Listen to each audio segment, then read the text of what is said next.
Hi, everyone, and welcome to Get Hired Live. I'm your host, Andrew Seaman, LinkedIn News' senior news editor for job searches and careers. I'm not coming to you today from my apartment. I'm actually coming to you live from the Empire State Building, my office in a soundproof room. So you shouldn't hear my doorbell ring and you shouldn't hear sirens outside, which is very exciting. So I hope all is well where you are. So tell us a little bit about yourself and tell us a little bit about where you're from and what your job search or career is looking like right now. We already have a lot of people joining us in the comments. We have Catherine from Chicago, Zara from Massachusetts, Spencer from Chicago, Lydia from Kenya, Amara from India, Laura from Indiana, Terry from South Carolina, Diana from Florida, and Kyle from Houston. So welcome so much to the show. Like I said, tell us a little bit about yourself and also network with each other. So maybe Lydia from Kenya wants to move into an industry that someone else is talking about in the comments, and they connect and they end up looking for work together or talk about career planning. Some of the best comments and emails I get after these shows are from people who end up job searching together. And I think, there's no better time to start networking than right now. It's really the foundation of a successful job search. And also be sure to get your questions into the comments as well, because we're going to be taking them in just a bit. We have such a wonderful guest today, Ebony Joyce, who is the founder of Next Level Career Services and also is known as the Career Clarity Coach. Hi, Ebony. How are you? Good. How are you? I'm well. Thank you so much for joining us. Yes, thank you for having me. Of course. Well, we have so many people joining us on the stream. We have Alvaro from Brazil, Kim from Cleveland, Peter from San Diego, a beautiful city, Maxine from Florida, Sophia from Canada. So people from all over. And one thing that's universal, no matter where you are, is the importance of professional networking. And one thing that I would like to ask you about is really what is the importance of building a professional network? Because I think a lot of people, they hear about networking and they're like, I don't really feel comfortable doing it. But what is the importance of it? Yeah, so the importance of professional networking is going to be different for everyone, right? So I think that that's the one thing that people want to make sure that they're very clear and aware of is that your reasoning for professional networking may be completely different from someone else's. Maybe you are in the middle of a job search, so you're trying to get back into a role. Maybe you're trying to get a promotion. Maybe you're looking for a mentor. There could be various reasons. And so I think the important thing to know is to know your why. Why are you networking? And then from there, make sure that as you are starting to grow your network, that you're very intentional about it. And it's important to build a network before you need a network. Yeah, I think that's really great advice. And in fact, I was just talking to someone about my career, and really most of the jobs that I've got during my career, including coming to LinkedIn, is because of my professional network. Yeah, So it really absolutely. is so valuable. And we have, like I said, a lot of people joining us in the stream, and maybe they are having some problems with their job search. They don't know where to go in their career, and you've talked about not too long ago leaning on your network for support. And can you tell us a little bit about how to do that and also in what circumstances to do that? Yeah, absolutely. I think that for most people, we believe that when it comes to our professional careers, that it's a solo sport, right? We feel like we do it by ourselves and we don't need that support. And I think it's very important for everyone to really understand the importance of having that network so that you have that support, whether you are in a job search or whether it's internally or external, but having those people, those board of directors, so to speak, that you can go to assist you with it could be your day to day, the things that happen in our work environment. And so I think it's important to really have that support. Again, we tend to think that we climb the corporate ladder by ourselves. And it's important for us to have those people who are willing to push us up and have those people who are really willing to grab us and take us further. And so whether that's for, again, whether it's for a promotion, whether it's for a job search, or whether it really is just to have that person to really lean on, because as we move up in our careers, the road becomes less and less, it becomes less and less narrow. So I think it's important to really realize that you still need that support no matter where you are, whether you are in a entry level role, whether you are a individual career seeker, or you are in the C-suite, you still need to have that support. I think that's such a good point. And how do you ask those people for help? Because I think a lot of people, and I run into this sometimes, it's not easy to ask for help. And, it may not be easy to describe what you need. So Absolutely. what would your suggestion be for people who, maybe they don't know how to ask for help or who to ask? So what is that process like? Yeah, so this is very important. And I think that this is why I focus so much on clarity. I think that a lot of people don't know what to ask because they're not clear on what they want or what they need. And so this is why it's very important to get clear on what your ask is, what your desire is, what your next role you want that to look like. And so I always recommend that people spend some time really brainstorming and really understanding, what it is that they're looking for. Now, in some cases, we don't know what that is, right? And you don't know what you don't know.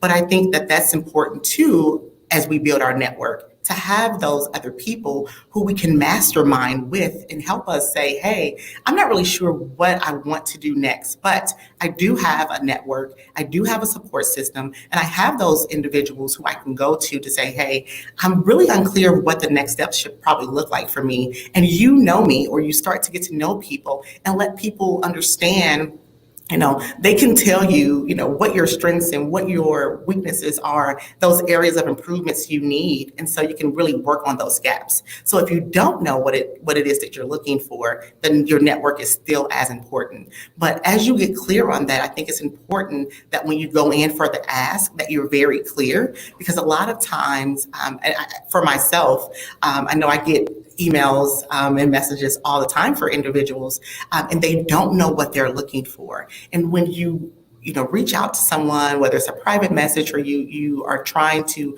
build that relationship, if you don't know what you're looking for, you put all the work on that other person to do that for you. And that's when you don't get the responses that you're looking for. So if people utilize LinkedIn and they want to say, hey, I'm looking for a job, if you know of anything, let me know, and you get radio silence, it's because you've now required for those other individuals to do that work for you. And while people are very willing to help, they want to make sure that they really understand your ask, because they may want to reach out to their network and ask for support for you, but they don't know how to do that if they don't even know what it is that you're looking for. Yeah, definitely. And I liked what you said about sort of, even if you don't know what you need to know, being clear about your problem is so important. So you could basically say, hey, listen, I don't really know what I'm looking for, but I know that I don't want to do this. Do you have any suggestions? And just being clear and concise can be so valuable to the person on the other side. And they could say, well, you're really good at X, Y, and Z. Why don't you look into that or something? So I think, that's such great advice. And thank you for that. And Yeah, because it's hard to read the label from inside the jar, right? And so it's like you have these people who will hold that mirror up to you, right? Maybe you want to go into an industry and they're like, hey, you have how would you get there? You want to be a doctor, right? It's like you're going to need to go back to school. So we have to have those people who are really, honest with us. And as we do that, and then you have those people who may be where you want to go, and they can show you how to get there. But again, spend some time doing some reflection on, whatever that may look like, and maybe it is a career transition, maybe it's just, moving upward, or maybe it's moving across, but you want to make sure that whatever that is, that you at least have some clarity, maybe not complete clarity, but you do want to have some clarity, especially if you're going to go in again for an ask of someone else. Yes, very good advice. And we have a comment here from Zaire who says professional networking is like marriage. It's important and takes hard work to be successful at it. And I think that's true. It does. It does. It takes time, right? I think a lot of it is. It can be a lot like dating. I think a lot of times when we, especially with social media being the thing that we go in and we ask people to marry us like right away, right? We're like, hey, can you help me with X? Instead of really trying to date or get to know the person, we go right in and we want to propose on the first the first dates. And so it's important. Again, this is why it's important to build a network and be very strategic about those people that you are trying to build relationships with.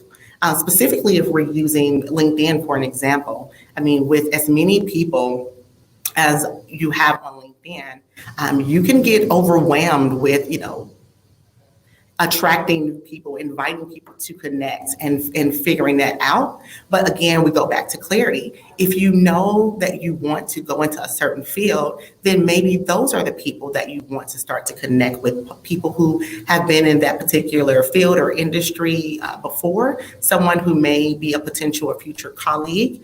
So you want maybe to build relationships with those individuals instead of building relationships with people who are so outside of that scope. So it's very important, again, to try to get narrow when it comes to who do you really want to connect and build those relationships with, so that you can really get a very clear understanding of what that looks like.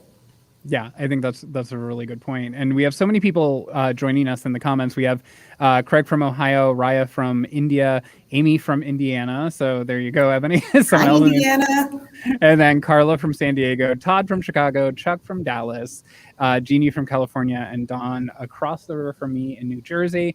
And let's start taking questions. So if you have a question, please drop them in the comments. And we have one here from Susan on the topic of networking.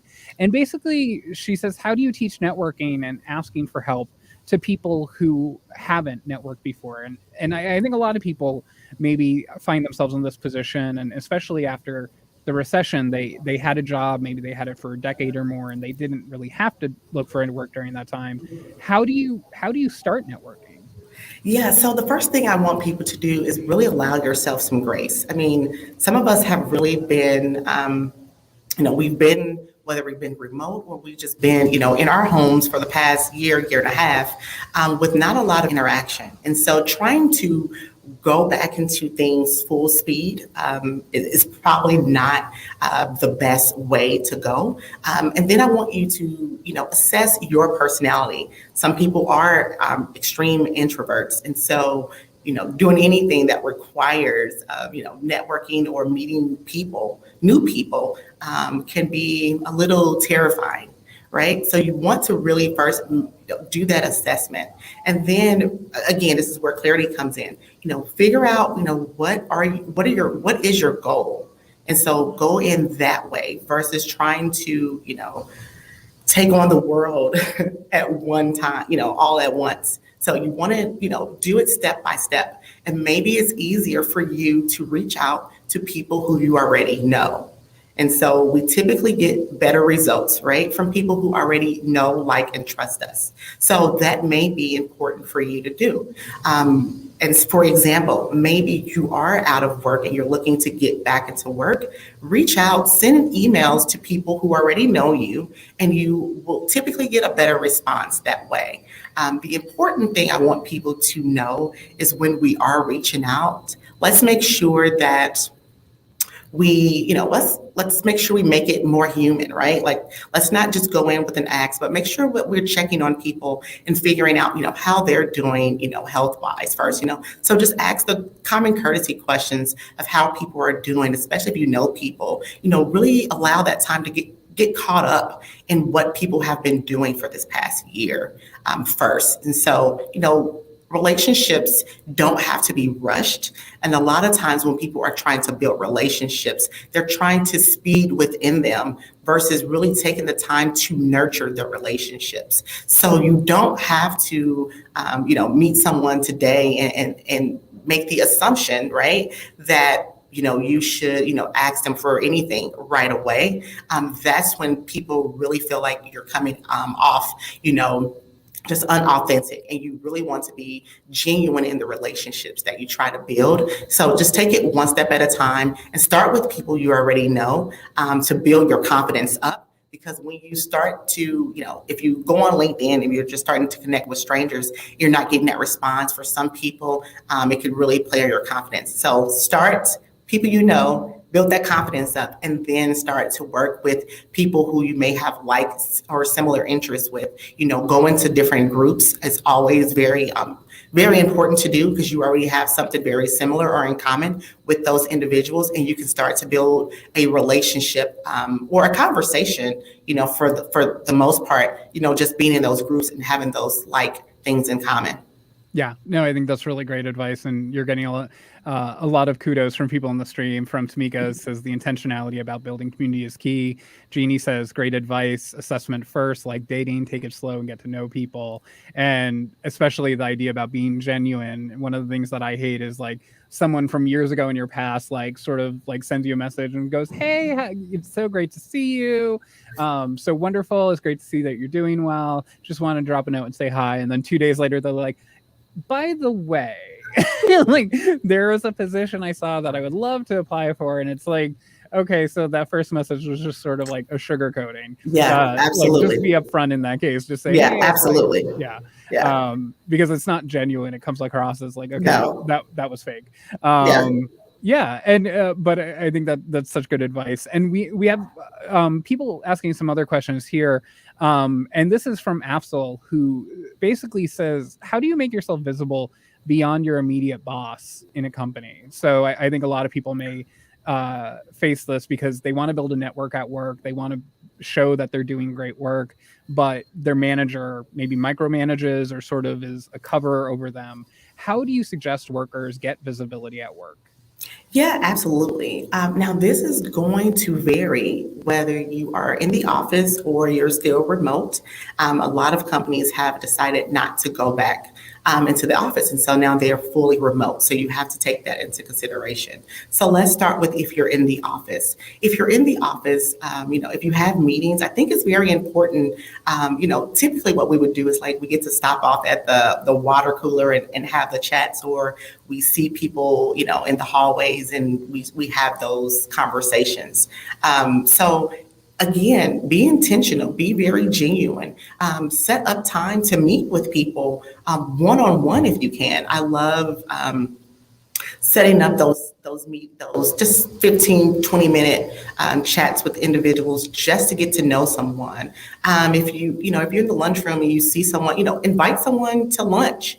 Networking after work is a thing, or will be a thing. So going to the after work events can be very helpful, where people are more personable at those events most of the time. If you have the opportunity, join a professional networking group that may be in your industry or industry of interest is also something that you can do as well. But yeah, I think getting outside of your manager is very important. Again, we go back to clarity. What is it that you want to do? Is your manager's role appealing, or is it someone else in the organization that you would love to work with or work for? Set up time with that person and get to know a little bit more about them, one-on-one. Invite them for coffee, or just simply ask the question, especially if you're already within the organization. Let them know what your professional development, growth opportunities you would like for those to look like, and ask them for that assistance. So that's key.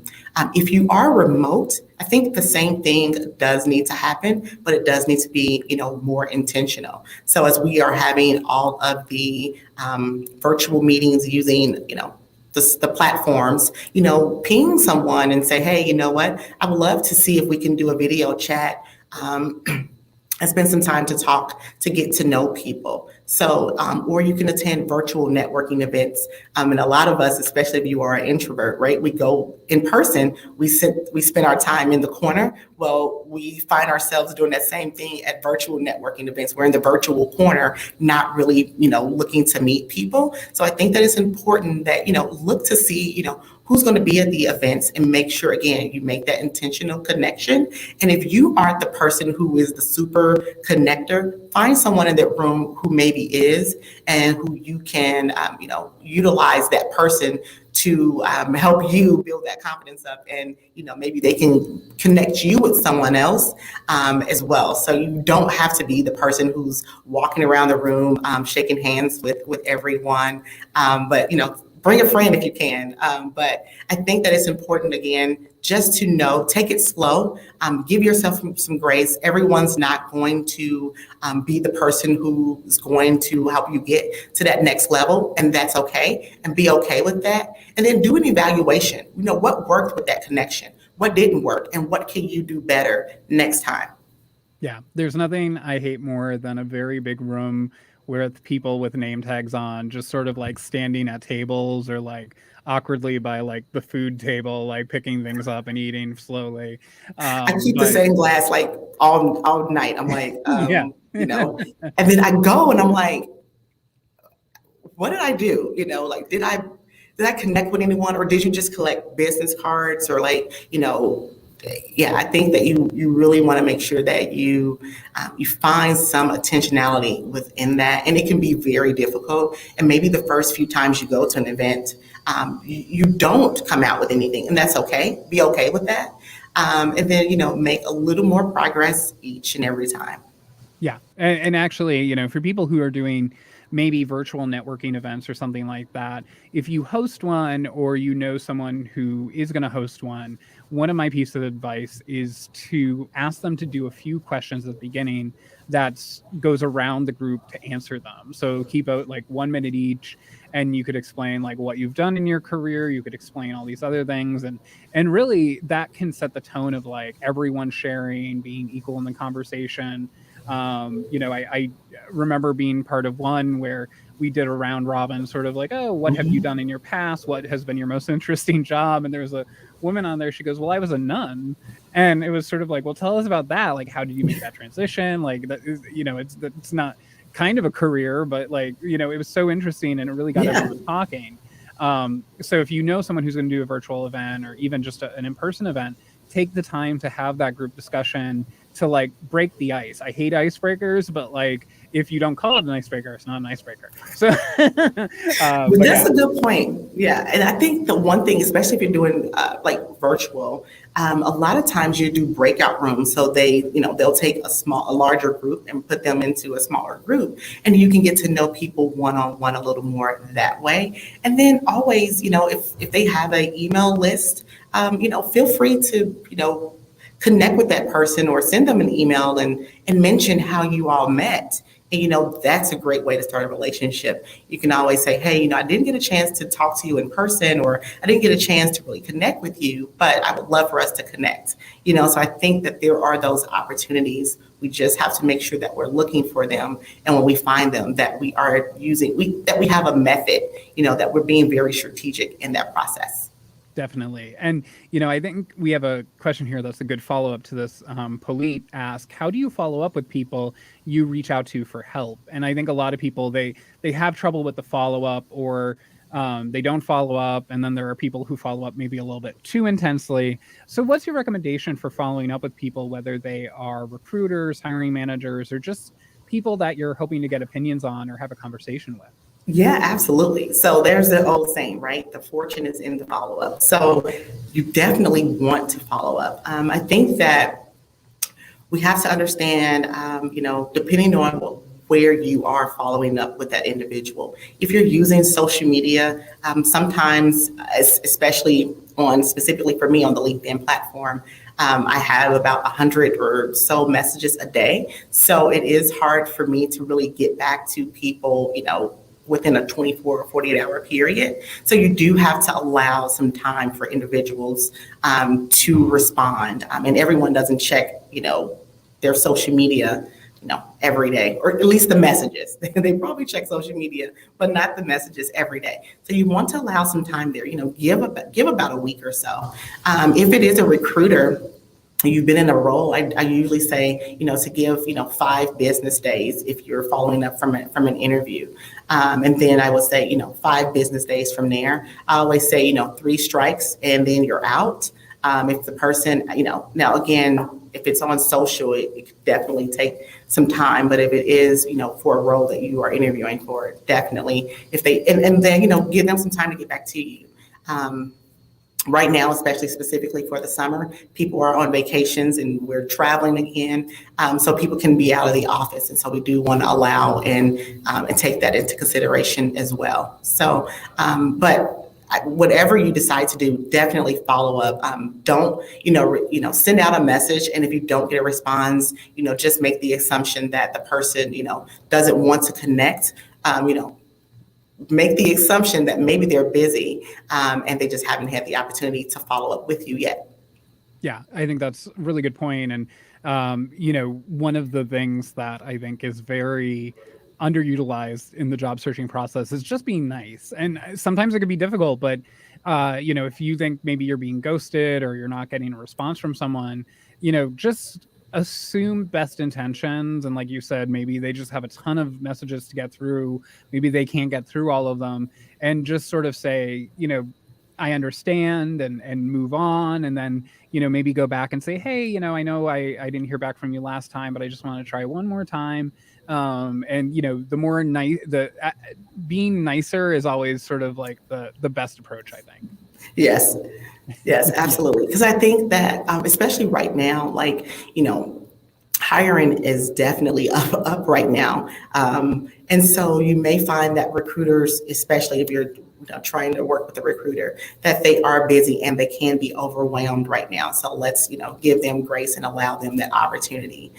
So yeah, we have to take that into consideration. But just know that I think that if you add value, people are going to want to reach out to you. So take that into consideration too. Make sure that you're adding value in whatever it is that you do, and allow people to maybe, want to engage and interact with you as well.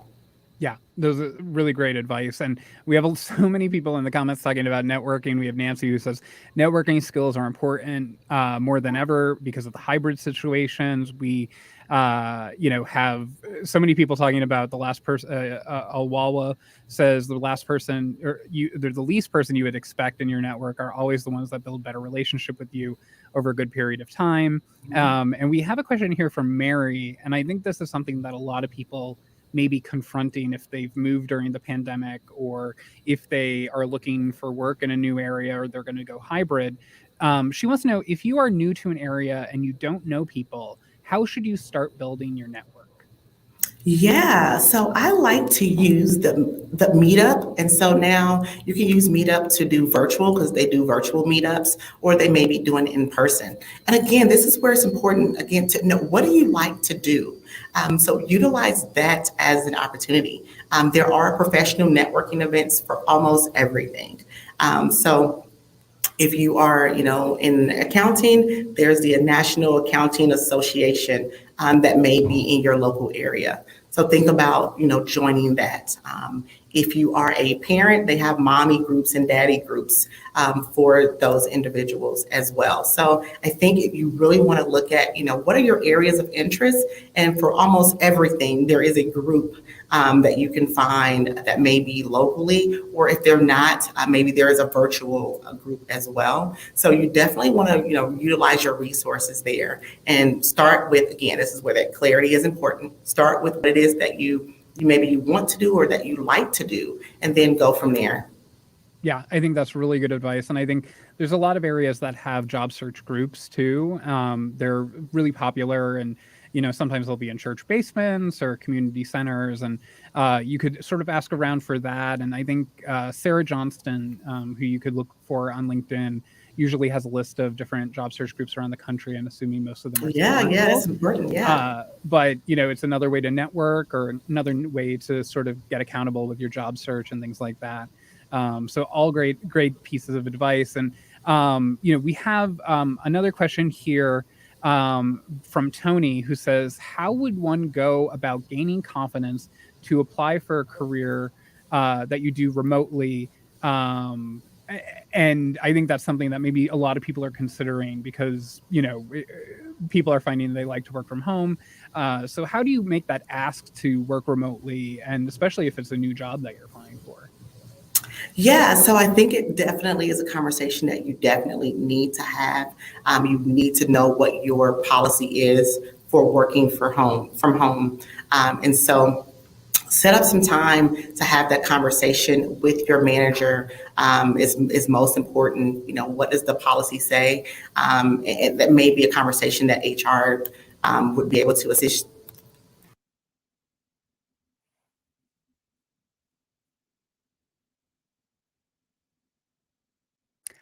I think we lost Ebony. So sorry about that. But, I think one of the things that we always talk about is that, if you're doing remote work and you want that to continue, it's good to have that conversation, during the job search process. So if that is what you're looking for, and you're applying for it, maybe you see that the job is listing remote as a possibility. So make sure you have that conversation during the process and you don't necessarily surprise the person at the end. Communication is always the sort of solution to many of problems. So unfortunately, we lost Ebony toward the end of the show, but hopefully we'll get her back and we can have a nice conversation another time. And be sure to find her on LinkedIn. She is posting a ton of great advice. I always love talking to her on the show. She's a career clarity coach, and you can see her information at the bottom of the screen. And obviously, we have these shows every Friday, but you can always find good programming here on the LinkedIn news page. And on Monday, my colleague Nina Melendez will be talking about how you can be assertive and likable at the same time. She'll be talking with a startups coach and professor about that. That's at 3 p.m. Eastern time with Hamilton Chan. So that is how to be assertive and likable at the same time. And that is obviously a good skill to have in the business world. And then I will be back Friday, July 23rd at 11 a.m. Eastern time with Leslie Garr, who's a master resume writer and really just a fascinating person. We're going to have a great conversation. So my producer should be dropping a link in the comments, and it'll be in the post above. You could click that RSVP for next week's show and get a notification when we go live. So that is Friday at 11 a.m. Eastern time. So that's all for today from the bowels of the Empire State Building. I'm Andrew Seaman. I hope you are well and safe and following local health guidelines. The pandemic is obviously still in flux, and you could only get hired. You could only be a good candidate if you're healthy and well enough to do so. So be sure to follow those guidelines. And until next time, best of luck.